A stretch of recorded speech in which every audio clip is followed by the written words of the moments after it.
I never thought I would watch my house burn from the street while my entire neighborhood gathered around like it was a community bonfire. But that night, as flames shot into the sky and the smoke curled black against the stars, I knew one thing with absolute clarity. This wasn't an accident. Someone wanted my house gone. And deep down, I already knew exactly who that someone was. Her name was Carolyn Pierce, but everyone in Oakcrest Pines called her Karen, because no other name fit the hurricane of entitlement, arrogance, and self-righteous fury wrapped in a floral blouse. What she didn't know, what she could never have predicted, was that I'd be the last person she'd want to see again. Especially not in a courtroom. Especially not in my courtroom.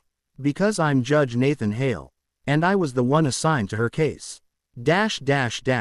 Chapter 1. The beginning of the war. I moved into Oakcrest Pines for peace.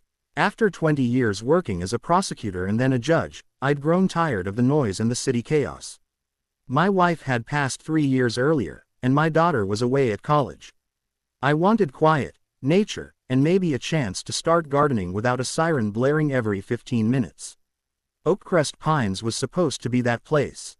Acres of tall trees, a lake, neighbors who waved when they walked their dogs. But it also had an HOA, and that HOA was controlled by Karen. The first time I met her, she was marching across my driveway before the moving truck even left. "Mr. Hale," she said, looking at a clipboard like she was checking off sins, "your garbage bins are still visible from the street, which violates Section 14B of our appearance policies." I looked at the bins. I looked back at her. "It's my first day here," I said. "The bins will be in the garage once the movers finish unloading." She gasped like I'd confessed to burning down a forest. "That is not the point. Rules exist to be followed, and Oakcrest Pines has standards." She left me a printed packet that could have doubled as a college textbook. I should have known then she'd be trouble. But the real war didn't start until months later.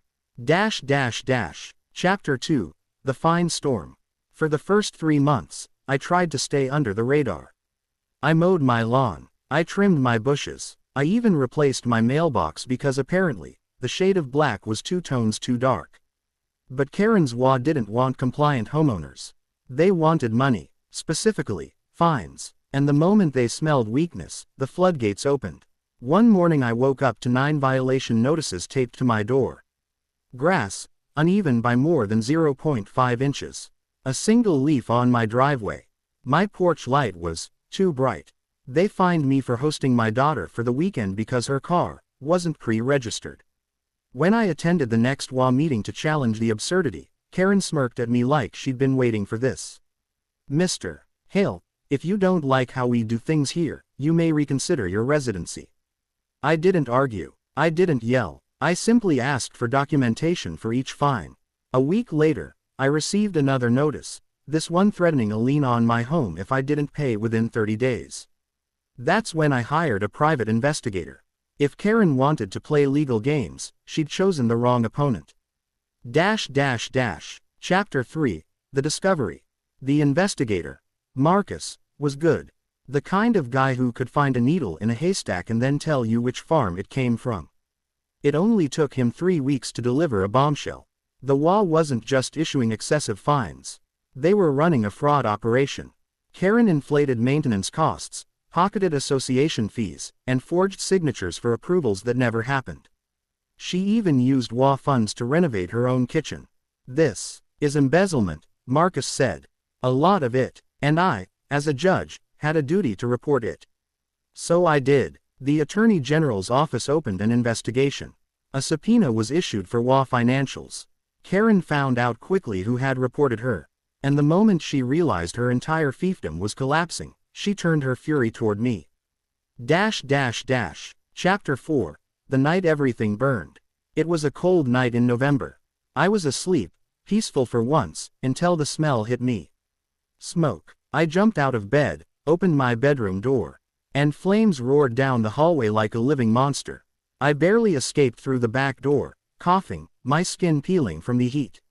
I sprinted into the yard barefoot, just in time to hear a thunderous crack as the roof collapsed inward. Neighbors gathered, whispering. Someone was already calling the fire department. Someone else said they saw a person running earlier. But one voice cut through all the murmurs. That's what happens when people don't follow the rules. Karen. She stood across the street in a nightgown, arms crossed, watching my house burn like it was a 4th of July fireworks show. And she was smiling. The police arrived within minutes. The fire department soon after. The flames were too strong to save anything. Everything I owned. Every photo, every memory, gone. But there was one thing Karen didn't know. I had cameras, hidden ones, on the side of the house, near the garage, under the porch steps, and all 3 captured her perfectly. Pouring gasoline along my wall, dropping a match, walking away. The fire hadn't even fully died before she was arrested. Chapter 5. The courtroom she never expected. Karen's charges were arson, reckless endangerment, attempted murder because I was inside the burning home, HOA financial fraud, embezzlement, destruction of property, and the case, by pure administrative assignment, landed right on my desk. But before anyone cries bias, know this. I recused myself immediately. I would never preside over a case involving myself. The Judicial Council appointed a different judge. I thought that was the end of my involvement, at least legally. But fate wasn't done twisting the knife.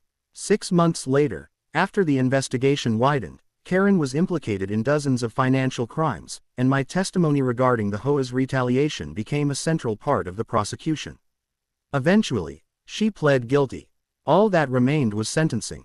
And in our county, sentencing hearings rotate between judges based on schedule and availability. Which is how, in a twist no novelist could have written better. She walked into my courtroom. Not as the HOA president. Not as the neighborhood tyrant. But as a criminal awaiting judgment. Chapter 6. The sentencing hearing. She entered wearing an orange jumpsuit, wrists cuffed, eyes wide when she realized where she was. Your Honor, she gasped. I raised a hand. Ms. Pierce, I will not be determining your sentence. Another judge will be in shortly. I am here only to open the session. But she wasn't listening. You did this to me. She shrieked. Bailiffs stepped closer. You ruined everything. I built that community. I enforced those rules. Without me, those people will fall apart. I looked at her, calm, professional, unshaken. Ms. Pierce, I said, you burned down a man's home. It wasn't personal, she screamed. You made me desperate. She tried stepping forward, but the bailiff held her back. Do you know what they're saying about me in prison? She cried. Do you know what it's like being called HOA Karen every day? I can't even sleep. I didn't say it, but the answer was yes, I did know. Her reputation had spread far beyond Oakcrest Pines. Far beyond our county. The internet did what the internet does. She had become a meme. And not the flattering kind. The sentencing judge entered then, ending our exchange. I stepped aside. The sentence was harsh but deserved. 28 years in state prison. A $400,000 restitution order. Permanent ban from serving on any HOA or financial board. She collapsed when she heard it. I was just doing my job, she whispered. The bailiffs led her out. I never saw her again. Chapter 7. Rebuilding what she destroyed. Insurance covered some of the damage. The state's victim compensation fund covered more. Neighbors I barely knew came by with meals, supplies, and offers to help rebuild. The new HOA, after Karen's empire crumbled, invited me to join the board. I declined. I'd had enough HOA politics for a lifetime. But something funny happened. For the first time since moving there, Oakcrest Pines felt like a real community, not a dictatorship. People talked to each other again. Kids played in the street. No one feared getting fined for the wrong shade of mulch. And 6 months after the sentencing, they helped me build something I never expected. A new home. A better home. A brighter home. One neighbor even made a sign for my porch. No Karens allowed. It made me laugh every time I saw it. Chapter 8. The final lesson. People ask me sometimes whether I hate Karen. Whether I resent her. Whether I think about that night every time I close my eyes. The truth is, I don't hate her. But I learned something important. Power reveals people, and unearned power corrupts them. HOAs aren't evil by design, but the wrong person in charge turns them into kingdoms.